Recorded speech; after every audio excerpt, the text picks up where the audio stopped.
30 minutes après 18h, nous sommes en direct évidemment sur NCI, la nouvelle chaîne de télévision de Côte d'Ivoire, la première chaîne privée du pays. C'est la télé d'ici. Le rendez-vous, vous le savez, c'est du lundi au vendredi. 18h30 minutes ce soir, deux invités. Un invité exceptionnel, la ministre du Plan et du Développement, Kaba Nialé, qui nous répond gentiment ce soir, avec elle on va surtout parler du recensement général de la population et de l'habitat.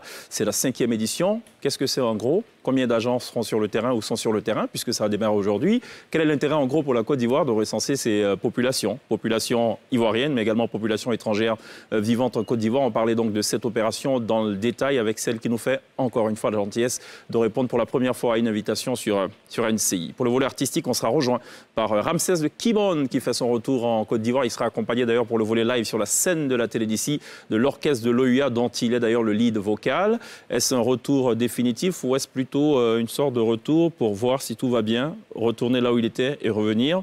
On lui posera forcément la question avec Gliss, l'INSEE et fils unique. La télé d'ici, l'essentiel de ce que vous êtes toujours en droit de savoir ici. Bonsoir, bienvenue.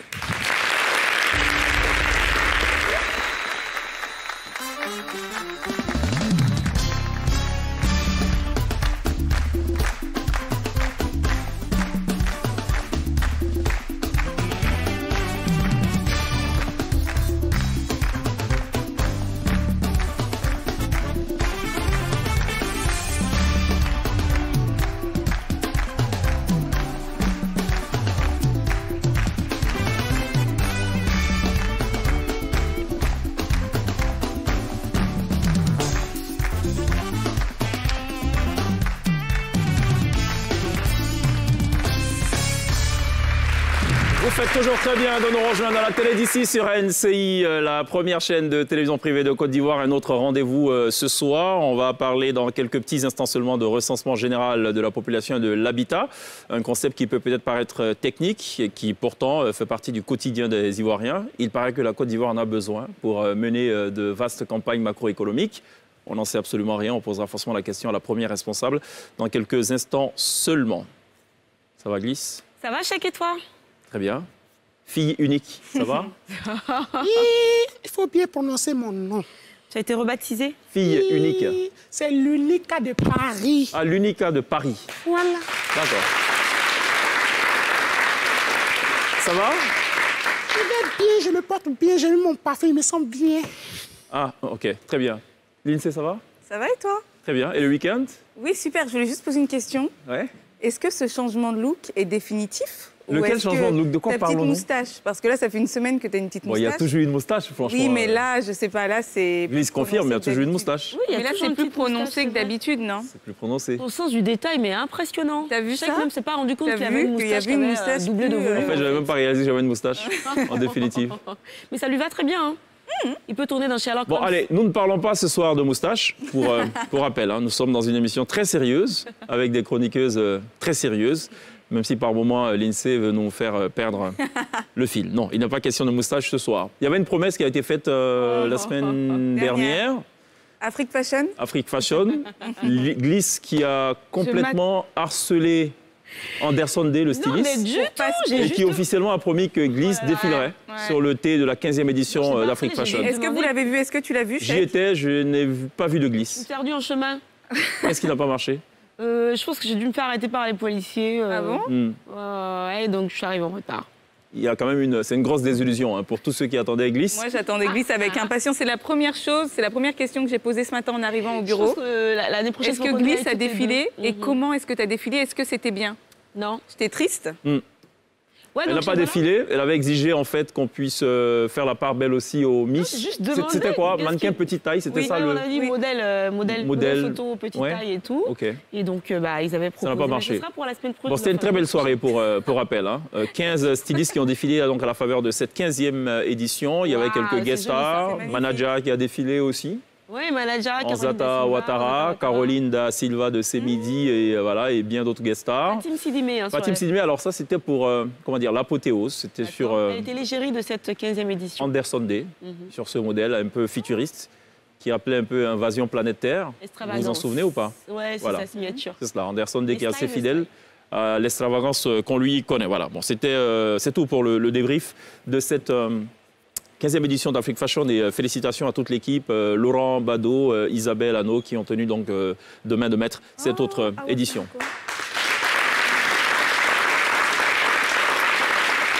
Est-ce qu'on peut revenir sur ce qui s'est passé la semaine dernière? Oui. Deux majeurs en télé. C'est possible? Tout à fait. Avec la bénédiction de l'INSEE. Allons-y. Ça s'appelle une semaine de télé. Et je veux espérer qu'il n'y aura pas de surprise désagréable cette fois. Ah bon? Je ne sais pas, Chèque. Il n'y a jamais de surprise derrière. Non, parce qu'on nous a habitués à cela. C'est des surprises agréables, Chèque. Sûr? Oui, c'est bien, on aime bien. Après ceci.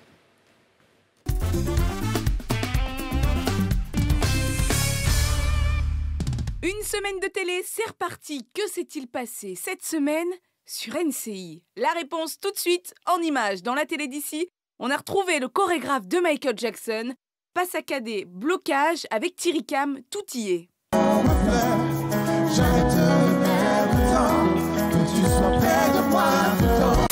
Certaines ont même failli s'évanouir. Je sais, je suis. Cheikh Ivan a poussé la chansonnette. Mobidore. Merci, Chèque. Mobidore. Elle a été... Ce qui est bien loin de la version originale.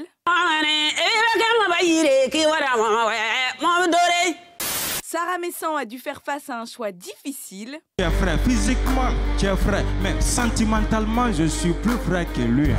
Sarah, regarde-moi. Non, en fait, tu n'es même pas les Guinéens sont des menteurs. Oli la machine a donné un cours de Muay Thai à Wallace. Il percute droit, Voilà. il percute gauche. Voilà. High kick. Non, Et- ça c'est low kick. Oui. Dans Showbuzz maintenant, Ozone n'a qu'un seul mot à la bouche, l'INSEE. Attention à cette jeune papoise qui me lance des menaces. Vous connaissez son nom? Qui est-elle? Elle s'appelle Lindsay Sibaï. Cette jeune papoise mérite, elle est en train de prendre des risques. Il faut savoir danser. Oui, non, monsieur le Premier ministre. On a assisté à un moment rempli d'amour, rempli de love. On a assisté à un moment historique. Parler, j'avais les larmes aux yeux. C'est parce que j'avais mis des lunettes que vous n'avez pas vu mes yeux rougis. Voilà, j'avais les larmes aux yeux. Parce que je l'aime et je l'aimerai toujours. Mais je l'aime que lui-même. Ah ouais. Je t'aime. C'est moi, je l'ai aimé.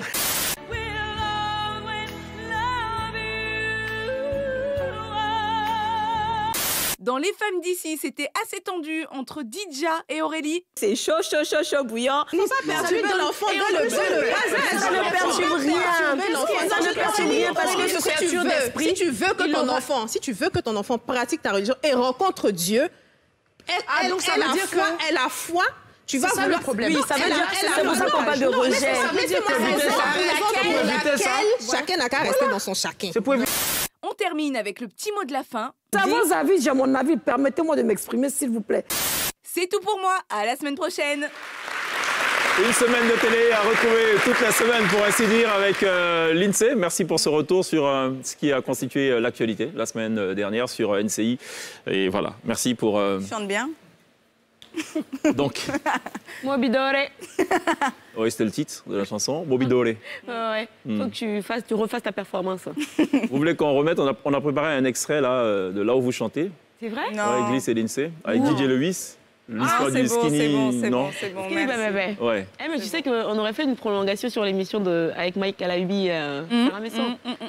Ah oui, c'est vrai. Ouais. J'ai eu un coup de fil assez chaud. Hein. Bon, on la fera demain.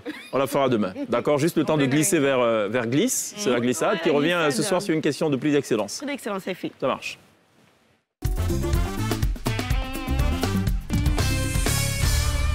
Yes, ça.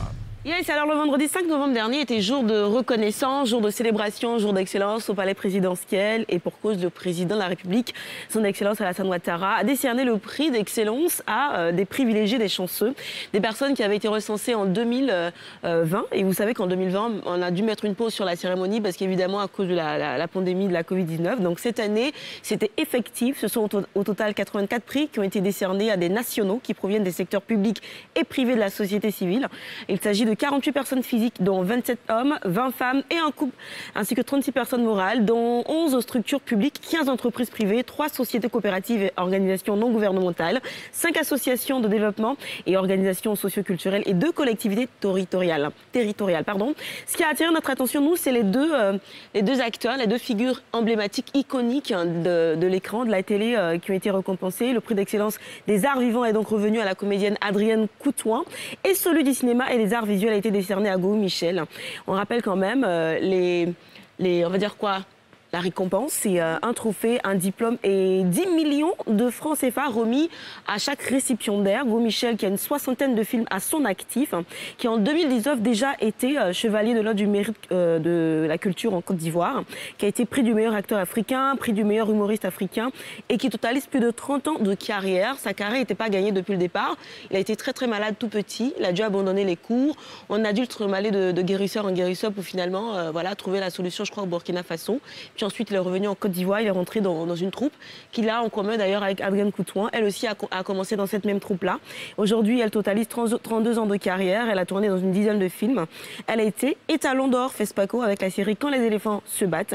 Et le 30 mars 2019, elle a été élevée officier de l'ordre du mérite culturel lors de la célébration de ses 30 ans de carrière par le ministre d'alors, Maurice Kwaku-Bondama. Et donc, félicitations. On termine aussi avec une autre figure de la télé qui nous a quittés il n'y a pas longtemps. Je pense qu'il y a un peu plus d'un mois de cela. Léonard Groguet, qui a été inhumé. Et donc, un mois plus tard, le président de la République a remis la somme de 20 millions de francs CFA à ses ayants droit, histoire de les soutenir un petit peu à sa façon. Donc, Merci. en gros, c'est un petit peu l'actu culturelle du jour. Merci Glisse pour cette glissade, merci Glisse pour cet update. Félicitations aux récipiendaires et puis une petite pensée évidemment pour la famille du défunt Léonard Groguet. Alors on va passer à une jeune dame qui dit venir de Paris. C'est quoi le nom déjà, on l'a oublié? L'Unica de Paris. L'Unica de Paris. Oui. D'accord. Le féminin de l'Unica. Qu'est-ce qui nous vaut votre présence sur ce plateau ce soir? Alors, vous savez qu'à Abidjan aujourd'hui, il a plu un peu partout. Alors, nous allons parler un peu de pluie, nous allons parler un peu de l'actualité. Et je demande des ovations, s'il vous plaît, j'ai un peu de chiffres.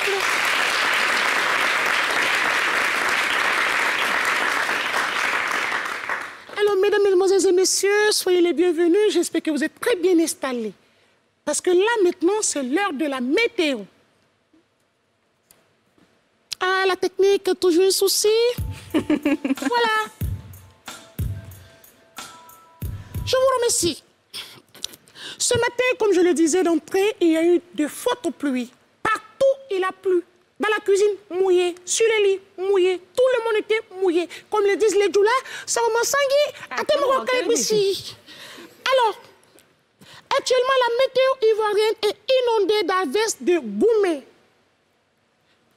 Sur l'axe San Pedro Abidjan, un ciel dégagé d'infidélité et de tempêtes de goumets pimentés. Parlant de goumets, bien sûr, voilà un monsieur, 2 jours seulement après avoir financé le projet de sa femme, elle allait sortir avec son meilleur ami. Le gars s'est tué. Tellement il s'est tué, météo m'a étonné. Alors, parlant de goumets, le conseil que j'ai envie de vous donner, ne vous donnez pas à la mort à cause de goumets. Je vous dis, d'après un grand comédien de Mr. Zoku, du nom de Mr. Zoku, il a dit le goumets c'est comme la varicelle.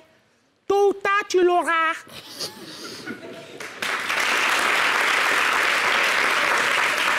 Je ne comprends pas pourquoi les gens se tuent à cause du goumets. Pourtant, il y a des fléaux plus graves que le goumets. Il y a des pathologies qui sont plus graves que le goumet, qui font plus mal que le goumet. La carie dentaire, oreillon, ça fait très mal. On dit Léola, Panari. Panari. Panari. Panari, ça fait très mal. Mais j'ai jamais vu quelqu'un se tuer à cause de ça. Goumets seulement, vous mourrez. Non, non et non. Alors, toujours dans la santé, un grand vent ensoleillé de grogne. Au sud de la Côte d'Ivoire, plus précisément à Abidjan, des docteurs au chômage ont décidé de gréver. Motif, malgré leur diplôme et leur spécialité, ils n'arrivent pas à soigner une maladie qu'on appelle la galère.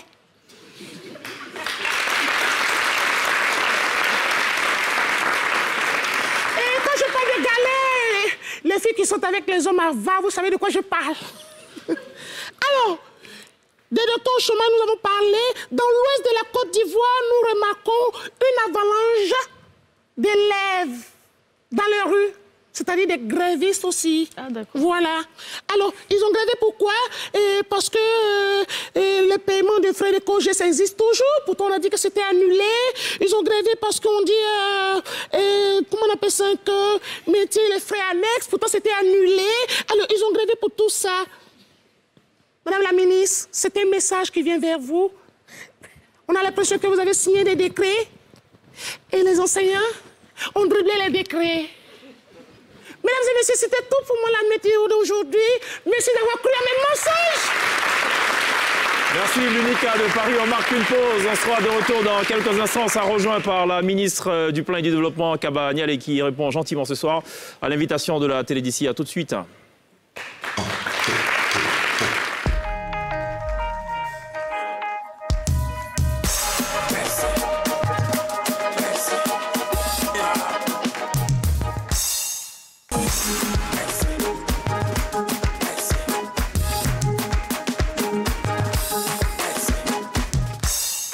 Vous faites toujours très bien de nous rejoindre à la télé d'ici sur NCI. 48 minutes après 18h, vous êtes évidemment en direct et vous faites toujours très bien de nous suivre via tous les canaux, sur la TNT, les différents canaux de diffusion et aussi sur les réseaux sociaux. Celle qu'on annonce à présent, c'est évidemment avec beaucoup de plaisir qu'on va le faire. Elle est la première femme ministre de l'économie et des finances de l'histoire de la Côte d'Ivoire. Elle est en charge du ministère du Plan et du Développement. On la reçoit ce soir essentiellement pour parler du recensement général de la population et de l'habitat. C'est une digne fille du Boukani, originaire de Bouna. Kaba Nialé est avec nous ce soir.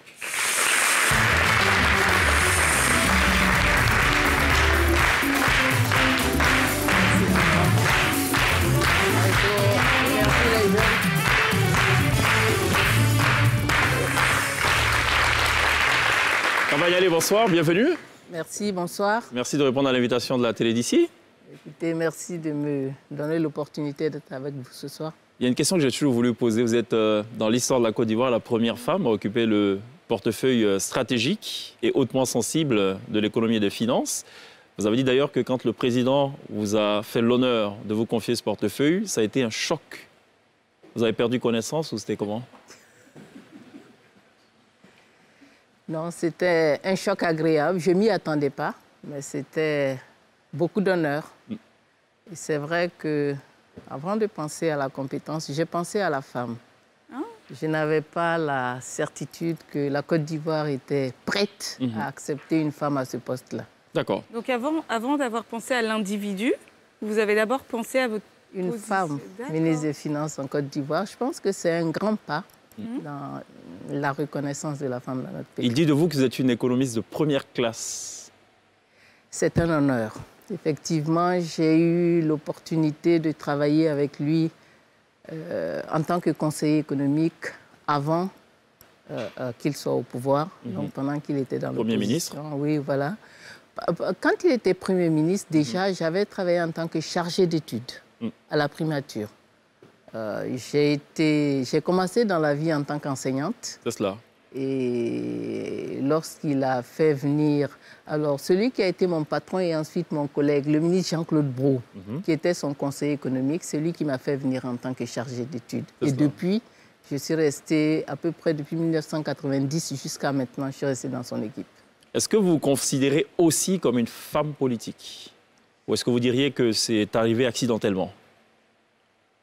Bon, depuis que je suis à un poste ministériel, je pense que c'est difficile d'être ministre sans être un peu politique. Parce qu'on se dit, notamment des personnes qui sont dans votre cas, on se dit que ce sont des technocrates et qui, malheureusement, sont obligés de faire de la politique. Pourquoi malheureusement? C'est ce qu'on dit souvent. Non, non, c'est vrai qu'on n'est pas obligé, avec plaisir, parce que le politique aussi se met au service des populations, avec sa vision, avec comment on va dire ça, sa vision de la société, il se met au service de la population. Et effectivement, en intégrant l'équipe après les phases techniques, évidemment, j'ai fait de la politique, je me suis laissé entrer. Vous en faites toujours, pour rappel. Un peu. Comment se comporte comment se porte la Côte d'Ivoire, d'après vous, aujourd'hui? Ah, aujourd'hui, la Côte d'Ivoire se porte très bien. Je n'ai pas eu, malheureusement, à cause des contraintes, je n'ai pas pu assister à la totalité donc, de la conférence de presse du Premier ministre. Je pense qu'il vous a rassuré ce matin. Il a fait une conférence de presse où on a compris que la Côte d'Ivoire se porte bien. Vous savez, nous avons, comment on va dire ça, nous sommes dans une période qui est mondialement perturbée. Nous sommes tous en train, que ce soit en Afrique ou partout dans le monde, on est en train de sortir de cette Covid qui a perturbé l'ensemble des économies avec les différents arrêts qu'on a connus. Même les services avec les circuits de communication entre les différents États, les pays essaient de sortir un peu. Mais déjà, à la phase Covid, on s'est rendu compte que notre pays avait des fondamentaux solides. Une certaine résilience. Une bonne résilience, des fondamentaux solides. On a, bien sûr, pendant que la moyenne africaine régressait, nous, on a fait un taux positif de 2%. Et de 2%. Et notre économie est en train de reprendre doucement et nous allons faire un peu plus de 6% cette année. D'accord. Et un peu plus de 7% l'an prochain, si tout se passe bien. Oui, mais on espère aller au-delà. Au-delà, d'accord. Au-delà, parce que sur la période 2021-2025, on a une moyenne de 7%. Donc, ce serait bien que déjà, on commence à monter en puissance pour absorber les 2%. Là, vous voyez que, je vous ai dit que l'année dernière, on avait 2%. C'est cela. Si on fait une moyenne de 7%, donc il faut qu'on monte avec des taux un peu plus élevés pour faire la bonne moyenne. On en est où avec le fameux concept de l'émergence qui devait intervenir en 2020? Nous sommes en 2021. Ah, mais on a fait beaucoup de progrès. Déjà, toutes les économies ont été freinées en 2020 par la Covid. Ça brouille un peu les éléments de mesure, mais déjà, avant d'arriver à 2020, vous avez entendu dire que la Côte d'Ivoire était pré-émergent parce qu'on commençait à présenter les caractéristiques des pays émergents. En réalité, quand on dit qu'un pays est émergent, il y a un certain nombre d'éléments de repère qui nous permettent... Lesquels éléments? Ah bon, vous avez tout ce qui est... on va parler de transformation, de structure de l'économie. Donc, il y a déjà des caractéristiques structurelles, les poids des différents secteurs, les services, l'industrie, etc., pour voir si l'économie se modernise, si nous nous industrialisons un peu. Et la Côte d'Ivoire est en train de faire des pas.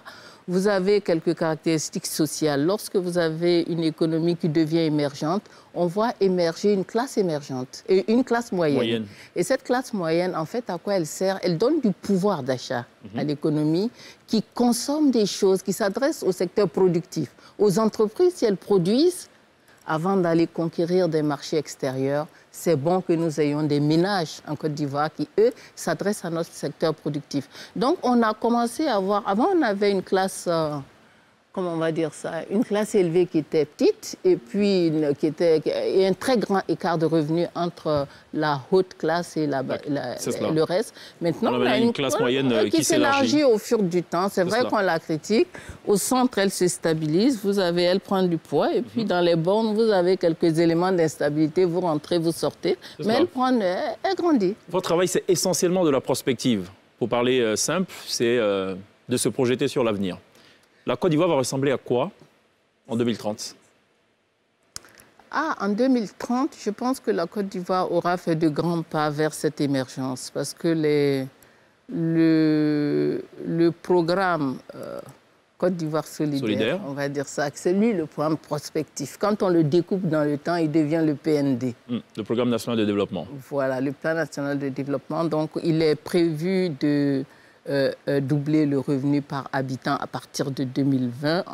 Il est prévu d'avancer dans la transformation structurelle de l'économie avec des niveaux de transformation de plus en plus élevés de nos matières premières. Vous savez que pour notre cacao, par exemple, on se plaint toujours qu'on vend le cacao brut. On est entre 30 et 35% de taux de transformation. Déjà en 2020, on veut arriver à 50%. Et puis donc, ce qui n'est déjà pas mal. C'est pas évident parce que c'est des investissements importants, c'est du personnel à éduquer, c'est des machines à installer. Entre le moment où vous commencez un investissement et le moment où il rentre en production pour se transformer en cacao, vraiment transformé, c'est du temps. C'est cela. Et puis, il faut appeler les investisseurs, donc il faut les inciter, leur faire des concessions en termes de fiscalité, leur faire d'autres facilités pour qu'ils aient envie de venir transformer ici qu'ailleurs. Parlons un peu recensement général, si vous le voulez bien. Bien sûr. C'est l'actualité de votre ministère. L'opération a démarré aujourd'hui même. En fait, ça devait démarrer un peu plus tôt. Pourquoi il y a eu ce décalage, déjà? Ben, écoutez, l'opération, c'est une opération lourde. Donc, pour démarrer, le recensement, il se fait avec ce qu'on appelle des agents recenseurs. Nous en avons à peu près 28 500, mais qui sont encadrés par une flopée de niveaux d'encadrement et on met à peu près 35 000, entre 35 et 36 000 personnes sur le terrain d'un coup. Et c'est les 28 500 qui devaient être formés. Bon, le processus de recrutement a pris un peu plus de temps que prévu pour différentes raisons. Hein. Parce que nous avons d'abord voulu recruter en ligne, c'était un peu original, et on a recruté de façon décentralisée. Ça veut dire que les jeunes qui vont faire le recensement à Bengourou sont recrutés à Bengourou, mais en ligne. On a fait ça avec le corps préfectoral. Les sous-préfets, on leur a donné des machines où les jeunes étaient invités à venir s'inscrire. Et on a travaillé également dans les sous-préfectures où il n'y avait pas d'Internet. On a fait sur du papier qu'il fallait remonter. Donc, ça s'est révélé un peu plus lourd que prévu. D'accord. Et dans les zones de déficit, il a fallu d'abord faire des appels complémentaires ou alors faire des compensations entre zones, régler tous ces détails avant de les mettre sur les terrains. Donc, c'est désormais effectif, depuis aujourd'hui. Voilà, c'est effectif, les gens sont formés. Aujourd'hui, on a commencé à recenser. Parfait. J'ai peut-être une question, peut-être que c'est une question bête, mais à quoi sert le recensement? Et pourquoi est-ce que c'est si important? Alors, le recensement, pour le définir... Si vous définissez en 40 secondes, nous serons les plus heureux dans cette émission. 40 secondes, c'est dénombrer la population. Okay. Dénombrer, c'est compter les individus qui habitent en Côte d'Ivoire, quel que soit l'âge, quelle que soit la nationalité, quel que soit le sexe. Donc, même le bébé d'une heure, si les agents recenseurs arrivent juste en même temps que lui, vous le déclarez. On dit recensement général de la population et de l'habitat. Oui, parce que on recense également toutes les infrastructures sociales. Ça, c'est une étape que nous avons déjà passée en faisant ce qu'on a appelé la cartographie censitaire. On a fait le tour pendant 10 mois. On a mis presque un millier de jeunes sur toute la Côte d'Ivoire. Donc, ils ont recensé écoles, centres de santé, marchés, lieux de culte, points d'eau, tout ce que vous pouvez imaginer pour le bien-être des populations. Et donc, on les a positionnés sur la carte de la Côte d'Ivoire. Et on a créé une carte dynamique, en fait. Géoréférencée, dynamique. Et chaque fois qu'il y a une école qui viendra s'ajouter, elle rentrera dans notre base. Accessible par tous? Est-ce que c'est consultable sur Internet? Pour le moment, on s'en sert pour pouvoir faire notre recensement de façon technique. Et puis ensuite, bien sûr, c'est un bien de l'État. On verra dans quelle mesure. Mais bien sûr, toutes les administrations auront accès pour pouvoir faire leur... D'accord. La préoccupation très profane du reste, en sourdine de l'INSEE, c'est de savoir quel est l'enjeu, quel est l'intérêt. Quelle est l'utilité de dénombrer la population. Et pourquoi cette fréquence-là? Je rappelle que c'est la cinquième édition. D'accord. D'abord, pourquoi on veut dénombrer la population? On veut dénombrer la population d'abord pour bien la connaître, le nombre, mais la structure, mais aussi comment elle est répartie sur le territoire national. Ça permet de connaître ses besoins. J'ai parlé tout à l'heure d'infrastructures, j'ai parlé de points d'eau, j'ai parlé d'électricité. Si vous les répartissez sur le territoire, ça vous permet de connaître quels sont leurs besoins réels et ça permet de faire des politiques économiques plus ciblées. Plus affinées. En d'autres termes, on sait les besoins, on sait s'adresser à qui, on peut mieux affiner. Exactement. Alors, la question qu'on se pose parfois quand on doit recevoir des hommes politiques, surtout de votre rang et de votre camp, on se dit, mais est-ce que vous avez le temps de vaquer à autre chose en dehors du travail? Ah, certainement. Elle n'est pas bête, cette question. Non, pas du tout. Pas du tout. C'est vrai que le travail, quand on veut vaquer à autre chose, le travail nous poursuit, mais on résiste. C'est ça, OK. Donc vous avez une autre vie en dehors. Dieu merci, oui. Alhamdoulilah. Et justement, l'INSEE, son job dans cette émission, c'est de fouiner parfois dans la vie des invités. Essayer de savoir ce que vous faites en dehors de votre travail, qui est si prudent. C'est la playlist de l'invité, c'est bien ça. Juste après ça.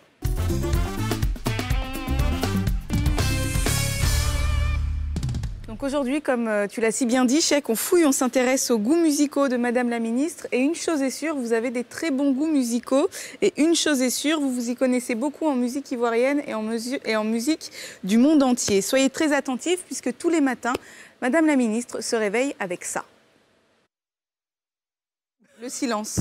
Ah bon. Effectivement, oui, rien de mieux que le silence. Même pas le bruit du climatiseur. Non, le calme, la tranquillité. Puis la journée démarre et pour se motiver, on écoute un petit son d'Ernesto Djedje.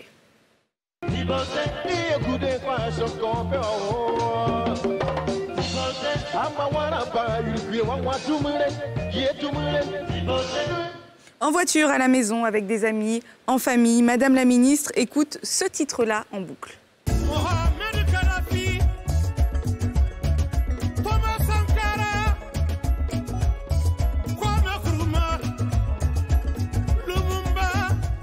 Un morceau de Salif Keita.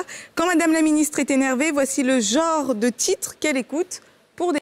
Puis la journée de Madame la Ministre se poursuit. Quand le week-end arrive, on est sûr de retrouver Madame la Ministre sur la piste de danse avec ce morceau-là.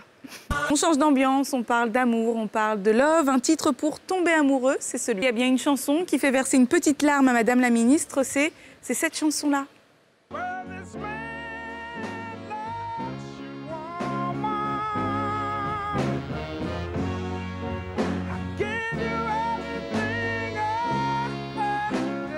Percy Sledge, mais ne vous inquiétez pas, il suffit d'entendre cette chanson pour que Madame la Ministre retrouve le sourire, un titre de Louga François.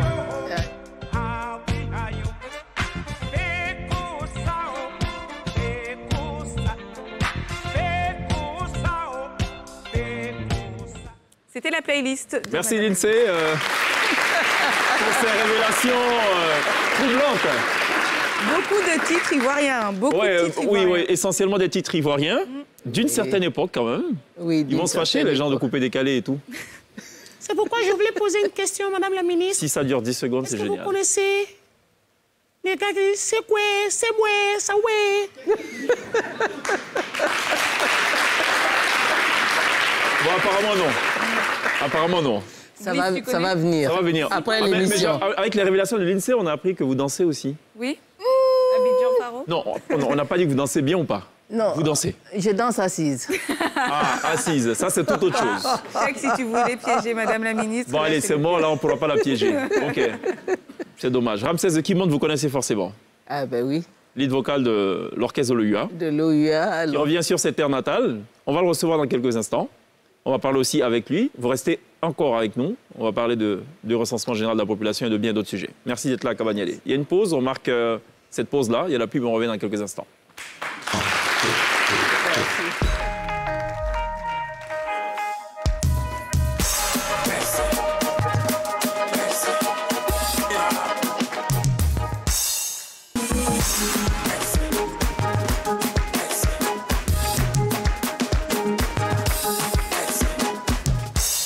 Nous sommes toujours en compagnie de la macroéconomiste chevronnée Kabanyele, ministre du Plan et du Développement, qui répond ce soir gentiment à l'invitation de la télévision. On a été rejoint entre-temps par l'auteur du célébrissime Gigi Nandji de Uprising, lead vocal de l'ex-formation de l'OUA, mais on ne devrait plus dire l'ex, puisque c'est une formation qui a désormais pignon sur rue.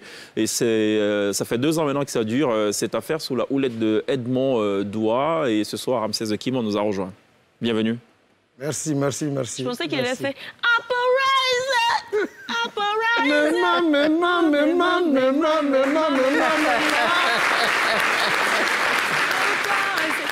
Mais franchement, je vous imaginais avec toute la parure de Ramsès, parce que je ne vous ai jamais vu sans. Non, en fait. il faut des moments spéciaux. Hein. C'est un moment spécial. Moi, Le pharaon ne sort pas comme ça. C'est ça. C'est quoi la symbolique ça doit être préparé. C'est quoi la symbolique du pharaon, d'ailleurs? Pourquoi? Non, en fait, je m'appelle Stanislas de Ramsès Kimon. C'est votre nom à l'état civil? Oui. Non. Et bon, ça ne présageait même pas que j'allais faire la musique. Hein. Ouais, on vous voyait sur le trône en Égypte. Voilà. C'est sûr. Donc c'est arrivé un moment de ma vie où j'ai commencé à chanter. Et puis, quand je suis devenu artiste, voilà, Ramsès de Kimon. Voilà. Mais j'ai remarqué là que vous avez grossi, vous mangez boson. Je mange escargot. Escargot, ça fait grossir, je ne sais pas. Bon, allez, ce qu'on va faire, on va se rafraîchir un peu la mémoire. On va regarder ce qu'a fait Ramsès de Kimon, c'est le medley. On va retrouver notamment le Gigi Nandui, Uprising et tous les titres qui ont notamment fait danser la ministre Kabanyale. Elle était assise, pour rappel.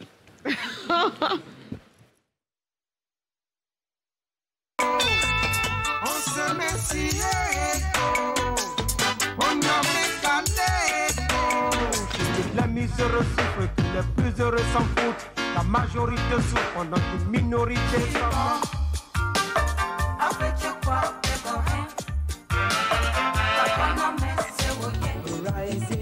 You got to show your vibration that will rise. Right time must come for you.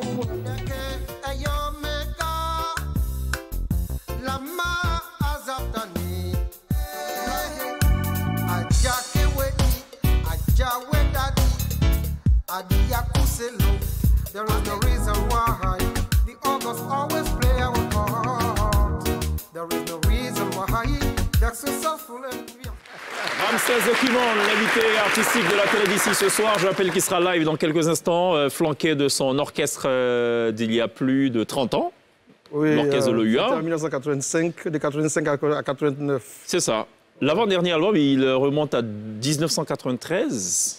Ça, je parle de l'avant-dernier album. De l'OUA? Non, de Ramsès de Kimon. Non, 2005 par là. 2005, ok. Et le Peuple, c'est sorti quand alors, l'album de Peuple? Autour de 2005-2006. Ok. Voilà. Et puis il a disparu des écrans radars. Qu'est-ce qui n'a pas marché ou qu'est-ce qui a marché ou où est-ce qu'il était passé, Ramsès? Je suis aux États-Unis. Je suis parti en 1995 parce que j'avais des ambitions. Et Politique? Non, non, non. Par rapport à ma musique et ma vie. Ah, ok. Voilà. Bon. J'ai fait ce que je pouvais faire à Abidjan, et puis je me suis retrouvé à un certain niveau où j'avais l'impression que je tournais en rond, parce que je voulais faire fort. Et bon, je rends grâce à Dieu, à Uprising, Gigi Nandui, ça m'a vraiment soulevé. C'est ça. Je dis merci au public ivoirien. Et donc, il y a les derrière et les à côté de tout ce qui se passe avant qu'on ne produise de la musique. Les backgrounds. Voilà, on s'est trop débrouillé. Et je ne voulais plus me débrouiller. C'est ce qu'on appelle en français facile le Jossi, c'est ça? Le Jossi, voilà. Donc, je suis parti aux États-Unis. Faut bien comprendre. Je suis allé aux États-Unis pour essayer quand même de m'ouvrir d'autres horizons. C'est ça. Il y avait pas mal de choses. Vous êtes allé à Londres aussi? Oui, c'était en 92. C'est là que j'ai enregistré Gigi Nandui et autres. Là. Avec l'album un orchestre plutôt reconnu, c'est ça? Oui. Là c'était ma carrière solo. Hein. C'était ma carrière solo. Vérité, Gigi Nandui, je l'ai fait à Londres pendant 6 mois, je suis en 92. Et puis quand je suis revenu, je voulais automatiquement repartir parce que j'étais un peu fatigué. Mais l'album a eu tellement de succès que je suis resté pour faire la promo. C'est cela. Et donc en 1995, on devait maintenant repartir en France pour lancer la carrière internationale et il y avait beaucoup de tergiversations. Je n'avais pas de bons sponsors, ça me fatiguait et donc je suis parti. Pourquoi revenir maintenant? Ou parce seulement maintenant? Non, c'est Dieu qui fait les choses. On sait quand on part, mais on ne sait pas quand on revient. Bon, je n'avais pas l'intention de durer autant aux États-Unis, mais il y a eu beaucoup de situations que je ne contrôlais pas. Et donc, j'ai pris mon mal en patience. Et la foi a soulevé les montagnes. Voilà, il fallait faire des priorités, la famille, les enfants. Il y a beaucoup de choses, l'histoire des papiers et tout ça. Bon. Donc, Ramsès s'est marié maintenant aux États-Unis. Oui, je suis marié. Les enfants et tout ça. Oui, j'ai 2 enfants. Ma première fille a 18 ans et mon garçon, il aura 13 ans en décembre. D'accord. Voilà. Est-ce que vous saviez qu'il y avait... Enfin, la ministre Kabanyale n'est pas du tout étrangère à la musique de l'orchestre de l'OUA. Oui, bien sûr. Et apparemment, il y a une histoire derrière. Pour ce que vous m'avez dit avant cette émission, vous écoutiez... Alors, je pense que la sortie de l'orchestre de l'OUA coïncidait avec, je crois, vos années universitaires. Tout à fait, effectivement. Donc, c'est de grands souvenirs du campus. J'ai fait le campus d'Abidjan. On y était ensemble. Bien sûr, mais en tout cas, ça m'a plaisir de se retrouver. C'est 40 ans en arrière. Donc, félicitations. Il a égayé, animé quelques rencontres sur le campus. Beaucoup même. Je vais me jouer un peu le rabat-joie. Quand on demande à Ramsès de Kimon s'il fait de la politique, qu'il est de gauche ou de droite, il dit « je ne suis ni de gauche ni de droite, je suis avec le peuple ». Oui. C'est ça? C'est toujours valable ou ça a changé en temps? Non, c'est toujours valable parce que je pense que quand j'ai chanté, tout le pays m'a soulevé. Donc, à quoi ça sert de diviser le pays. Mais c'est un artiste engagé, parce que la musique que vous faites, Ramsès, engagé, c'est un terme. Le reggae, on ne peut pas faire du reggae sans c'est juste un terme. Engagé, bon, je suis peut-être engagé, mais je suis dégagé aussi. Ça veut dire quoi, ça? C'est quoi ce concept? C'est-à-dire qu'il faut chanter... Chacun est libre d'adhérer au parti qu'il veut, d'avoir l'idéologie qu'il veut. Absolument. Bon, cela ne doit pas amener le public à le haïr ou à le haïr. C'est ça. C'est parce que les gens, bon, il y a beaucoup de fanatisme et puis bon, voilà. Sinon, il n'y a même pas de raison par rapport à... Il faut savoir raison garder, il faut être lucide et il ne faut pas totalement s'engager, il faut se dégager aussi parfois. Il faut prendre ses responsabilités. C'est-à-dire que ce que vous chantez, vous dites, il faut pouvoir l'assumer. Il faut l'assumer, très bien. Révélation de taille dans cette émission, c'est que la ministre Kabaniale, on sait ce qu'elle écoute comme chanson. On sait qu'elle danse, que c'est une grande danseuse, mais qu'elle danse assise. Ça, c'est quand même important déjà de le mentionner. Par contre, ce qu'on ne sait pas, c'est est-ce qu'elle sait chanter. Parce que c'est bien beau d'écouter, mais bon, est-ce qu'elle sait chanter? Je ne sais pas. J'ai vraiment envie de poser cette question. Chanter bien ou pas? Écoutez, vous voulez que je sois franche? Oui. Je n'ai jamais chanté. Ah, il n'a jamais chanté. Est-ce que vous bien, donc c'est pas. Mais est-ce que vous mesurez au moins la difficulté que les artistes éprouvent à chanter? Ah, je devine, oui, je devine. Vous savez, quand j'étais à l'école primaire, on nous donnait les chants en classe et je demandais, mais est-ce que je peux compenser avec une récitation? C'est vrai? Oui. OK. Bon, vraiment, c'est dommage. Yako.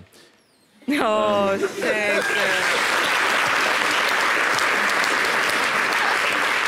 Dans cette émission... Ça sent l'entourloupe, là. Non, pas du tout, tout va très bien. Dans cette émission, parfois, il nous arrive, pour montrer toute la difficulté liée à un métier spécifique, il nous arrive de demander à nos invités de faire des choses, parfois possibles, parfois probables, parfois impossibles.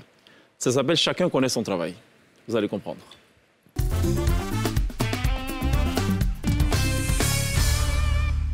On va vous demander gentiment. Ce qui est intéressant dans cette émission, c'est qu'on est en direct. Si vous dites non, c'est bien. Au moins, la Côte d'Ivoire retiendra que vous avez dit non à notre sollicitation. Et que votre non, c'est non. Si vous dites oui, c'est bien. Ça s'appelle « Chacun connaît son travail ». On va vous proposer 2 titres qui sont de 2 artistes de votre répertoire que vous écoutez. Alpha Blondy, Brigadier Sabari et Louga François Contraste. Si vous devez choisir et si vous devez interpréter un titre en mode karaoké, ce serait lequel? Aucun. Aucun? Non, faut pas rêver. Oui? Non, je ne peux pas choisir la musique d'Antam du matin. C'est bien envoyé ça. Non, on va essayer Brigadier Sabari. Brigadier Sabari, oui, je connais les paroles, très bien. Mais je n'ai jamais chanté. OK, on va vous trouver un micro. Il va m'aider. Qui ça, Ramsès? On va voir. On peut avoir un micro ou pas? D'accord, parfait. Donc, ladies and gentlemen. Madame Miss, avec moi. D'accord. Alors, c'est totalement inédit. C'est la première femme ministre de l'économie et des finances de Côte d'Ivoire, qui n'a jamais chanté de sa vie. Quand elle allait à l'école, on lui demandait de choisir une chanson. Elle choisissait plutôt une récitation. Donc ce soir, elle va faire un effort surhumain pour reprendre un titre qu'elle a choisi elle-même délibérément, sans aucune forme de pression. Brigadier Savary d'Alpha Blondy. Ce qu'on va faire, donc, on va se tourner, on va regarder cet écran-là. Je vous offre ce micro, il vous appartient. Il faut juste me faire la promesse de me le remettre juste après votre prestation. Et les paroles vont passer et on va voir si vous chantez. Wow. Ça peut aller? On peut y aller.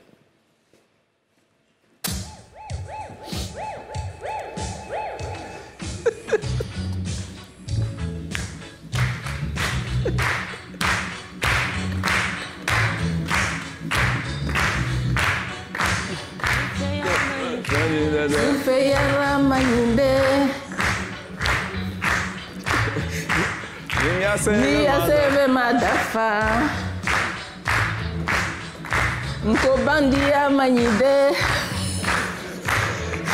Horonyali nyokontesa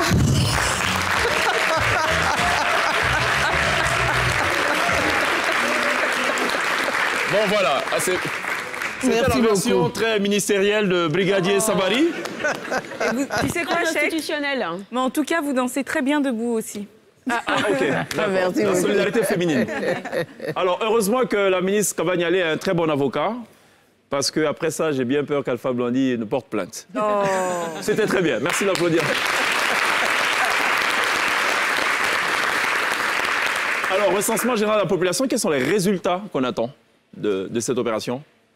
Écoutez, d'abord, on attend que tout le monde se fasse recenser, que les gens accueillent nos agents recenseurs, ceux qui ne sont pas disponibles, qui leur donnent des rendez-vous, et qu'au soir du 28 novembre, on ait tous les agents qui sont recensés, toute la population qui soit recensée. Évidemment, on va ensuite contrôler la qualité du travail qui a été fait. C'est cela. Ils appellent ça un recensement censitaire. On va faire passer d'autres personnes sur un échantillon. Le recensement, il est exhaustif. Le contrôle, c'est sur un échantillon. On va passer et puis voir si vous avez bien répondu. Donc, c'est important que les gens répondent. D'abord, on va s'assurer que c'est exhaustif, donc que tout le monde a été pris, et ensuite qu'ils ont donné les bonnes réponses, puisque nous, on n'a les réponses pas derrière. Donc, on va contrôler que les réponses qui sont venues, et ensuite, on va analyser tout ça. Légalement, quelle est la fréquence à laquelle cette opération doit avoir lieu? Tous les 10 ans. Ah, tous les 10 ans. Tous les 10 ans. Alors, c'est le 5e. Je crois que le premier, c'était en 75. Le deuxième, en 88, donc 13 ans. Après, en 98, on a respecté le 3 ans en 98, on a respecté les 10 ans. Et puis après, il y a eu la crise jusqu'en 2014. En 2014, et là, on fait moins de 10 ans. On est en 2021. On est en train de reprendre parce que 2014, ça s'est fait dans des conditions un peu spéciales où je pense qu'on était à l'approche des présidentielles. Ça a un peu influencé. Et puis, on n'a pas eu le temps de bien expliquer le mécanisme et de faire comprendre à la population que c'est pour elle, en fait, qu'on fait le recensement. Mais sinon, ça veut dire qu'il y a de gros challenges à côté de la crise et tout ça. C'est quoi les plus gros défis, justement, dans un tel processus? Les problèmes qu'on peut rencontrer, les barrières, ce qui peut rendre tout ça un peu compliqué? Ce qui pourrait biaiser aussi les résultats. Oui, ce qui peut biaiser, c'est les fausses réponses, c'est le fait que ce ne soit pas exhaustif, parce que le recensement est censé être exhaustif. C'est pour ça que même dans les zones difficiles, les forêts classées, les zones un peu, comment on va dire ça, à risque sécuritaire, on recense quand même, on les identifie, on va voir la force publique, on nous accompagne, on parlemente avec les gens, et puis on essaie de saisir tout le monde. Donc le risque, c'est les fausses informations. Pourquoi on reprend avant 10 ans? Parce qu'on s'est dit que sur certaines parties des informations, il y avait quelques biais. Les agents n'ont pas pu aller par... Elle donne une fausse identité, une fausse nationalité. Les fausses informations, c'est quoi en fait? La nationalité, pas vraiment, parce qu'elle est déclarative. Mais je vais vous dire, quand je dis on veut dimensionner les infrastructures, on veut savoir, par exemple, combien de personnes ont besoin d'eau. Vous pouvez... si vous ne vous déclarez pas, quelle que soit la nationalité, si vous vous déclarez, on aura la bonne information sur cette statistique spéciale. Mais si on ne sait pas, par exemple, quel âge vous avez, on ne peut pas dimensionner les écoles dans un quartier où on ne sait pas la structure de la population. Absolument. Elle n'est pas seulement que quantitative, elle est qualitative. Elle est qualitative. On ne peut pas aller faire, par exemple, de la vaccination dans une région de façon exhaustive si on n'a pas une bonne appréciation des enfants qu'on va y trouver. Absolument. Donc tout ça, on a besoin de le savoir et ça permet de faire des politiques bien ciblées. La langue aussi, des fois, puisque je me dis que les gens qui ne parlent pas français aussi, ça peut être un souci. Ou vous allez avec des... Ah non, c'est des préoccupations qu'on peut adresser. Si on rend visite à des gens qui ne parlent pas français, on va se faire accompagner pour pouvoir prendre leurs informations. Très bien, on va marquer une pause. Merci pour toutes ces explications. On marque une pause. Dans quelques instants, Ramsès de Kimon sera live sur la scène de la télé d'ici, accompagné de l'orchestre de l'OUA. Ça nous permettra de savoir s'il a encore gardé ce talent qu'on lui connaissait à l'époque, s'il a toujours cette même fougue sur la scène. Résultat dans quelques petites minutes seulement. À tout de suite.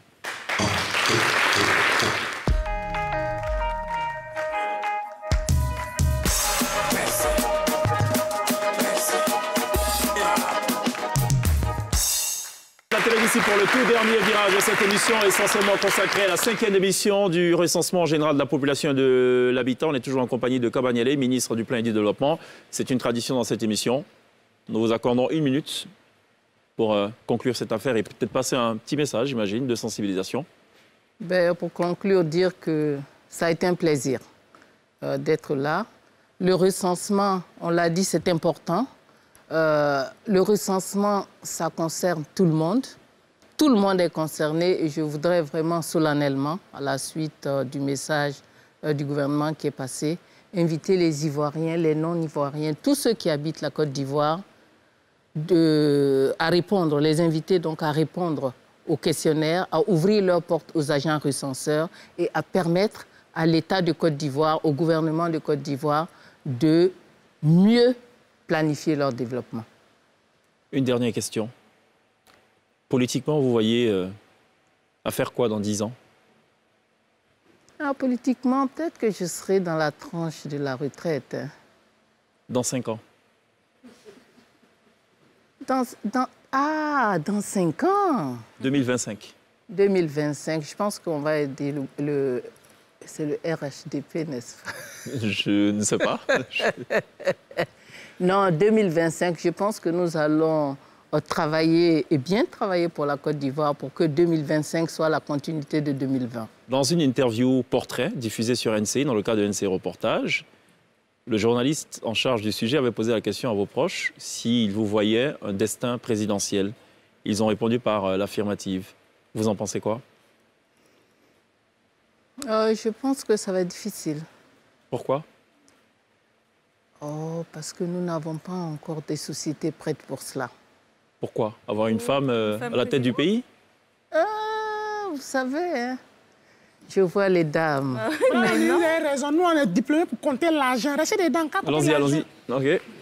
Non, effectivement, donc je pense que quand on regarde, bien sûr, il y a la volonté politique, mais est-ce que nous avons une société qui fait suffisamment de place? Dans la théorie, on y arrive. Mais lorsqu'on rentre dans le quotidien des populations, est-ce qu'ils acceptent vraiment? On n'a pas toujours le même accueil que les hommes à certains postes, hein, vous savez. La question reste posée. Kabanyele, merci beaucoup d'être passé par la télé d'ici.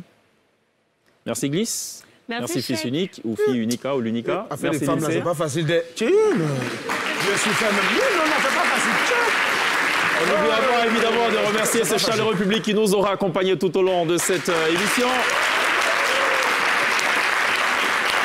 Allez, on vous laisse en compagnie de l'orchestre de l'OUA qui accompagne ce soir son lead vocal à la batterie Yves Degré, au clavier Koulibaly Arsène, à la guitare basse Narcisse Oufoué, à la guitare solo Dr Losso Jules, à la guitare d'accompagnement Serge Camara, donc au chœur Soam. Tout ceci donc goupillé sous la houlette de professeur Edmond Doigt. Ramsès de Kim, on a accompagné ce soir de l'orchestre de l'OUA. On se retrouve demain. D'ici là, take care.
system, the system. Them a fool with them system, but I a cool with a rhythm.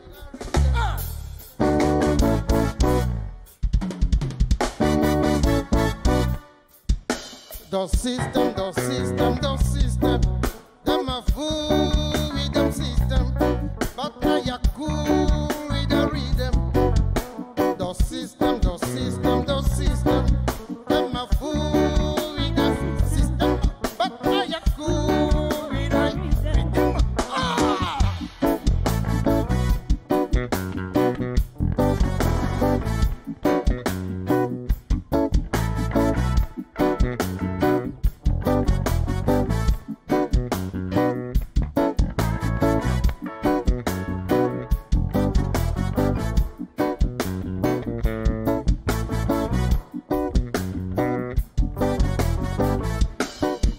Them want us to follow them system. Anymore we can't rely on the system. Babylon system, vampire system. Many a time system that been taught at school. Could you tell me which one is true now? My mind is confused, and I refuse. Life we live in resemble the scale. Somebody top and somebody bottom. I say, oh, what a gross injustice. It should from this shameful system. Rock against the system, the system, the system. I'm a fool with the system. Cool with a rhythm. The system, the system, the system. I'm a fool with the system. But I am cool with the rhythm. The system, the system, the system. Them a fool with them system, but I a cool with a rhythm. For them a system, cool I a rhythm. The system, the system, system, the system, the system, the system, the system, the system.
Uprising, uprising. Come on and sing, my people. Uprising, uprising, uprising. So positive joy vibrations uprising.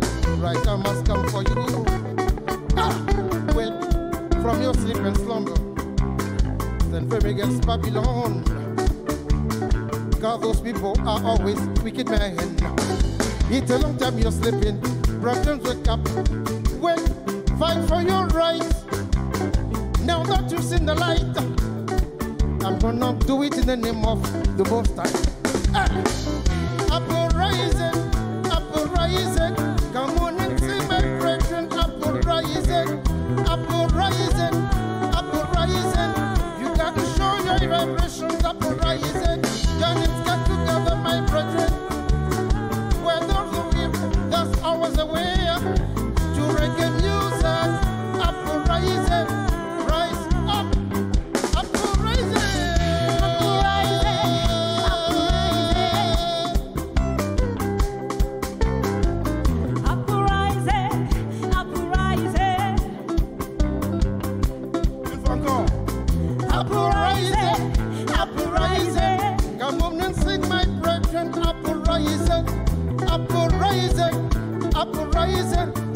positive high vibrations uprise it. Join it, get together, my brethren. Where there's a will, there's always a way. To reggae music, uprise it, rise up, uprise it.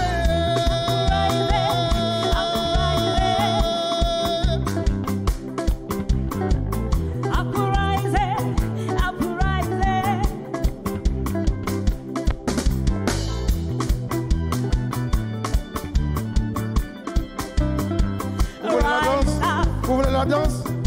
On danse ensemble, on danse ensemble. On danse ensemble tout le monde. Rise up.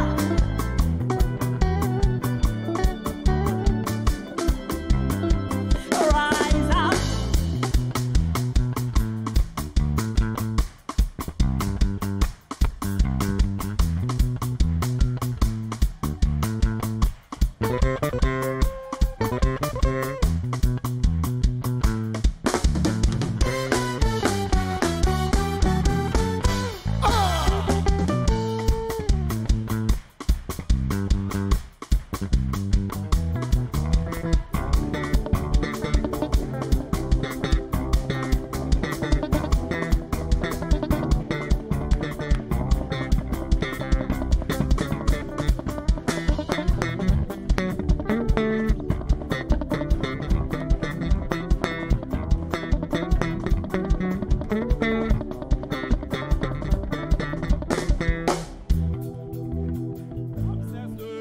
Le retour accompagné de l'orchestre de l'OUA. Merci de lui faire une ovation. Good job. Bravo.